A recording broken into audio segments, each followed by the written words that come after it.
Sondag is maklik. Dis die musiek, die woorde, die lig in mense se oë. Maar wat van Woensdag? Wat van vandag? Welkom by die Sepcast, die tuiste van die nommer 1 netwerk vir jou lewe.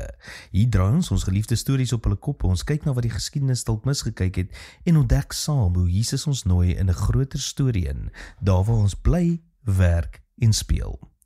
Wat van die e-posse, die to-do lists, die lawaai van verkeer, die selfoon wat nie ophou lui nie? Wat van daardie gewone dae waar niks besonders voel nie, net roetine en verantwoordelikheid? Dis hier waar die boodskap van Soli Deo Gloria 'n tweede lewe kry, want die Bybel sê, wat julle ook al doen, doen dit van harte, asof vir die Here, Kolossense 3:23. Dis die skokkende waarheid van die evangelie. Daar's nie heilige werk en gewone werk nie. Daar's net werk, as aanbidding of as selfverheerliking. God word nie net verheerlik in lofliedere en preke nie. Hy word geëer in spreadsheets, in sorg, in ontwerp, in gesprekke, in opdaag. Hy word gevind tussen die reëls van jou werkdag, in hoe jy luister, hoe jy hanteer, hoe jy gee. Ek onthou 'n vriend wat eendag vir my gesê het, ek skryf code vir God.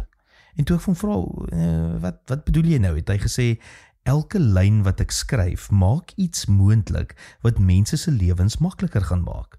En as dit met integriteit en liefde gedoen word, is dit aanbidding. Wow!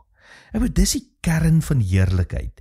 Nie net wat jy doen nie, maar hoe jy dit doen.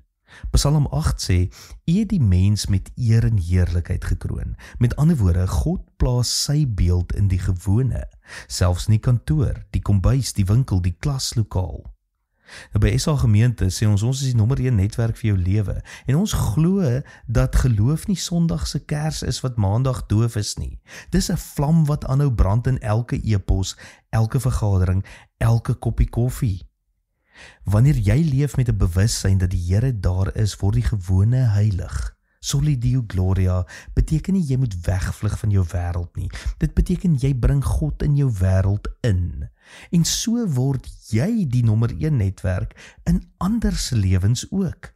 Want wanneer jy besef dat God se heerlikheid nie wag tot jy klaar is met werk nie, maar saam met jou in die rit van die lewe beweeg, dan begin jy anders kyk. Jy begin hoor hoe die hemelse lied speel, selfs oor die tik van 'n sleutelbord of die ritme van verkeer.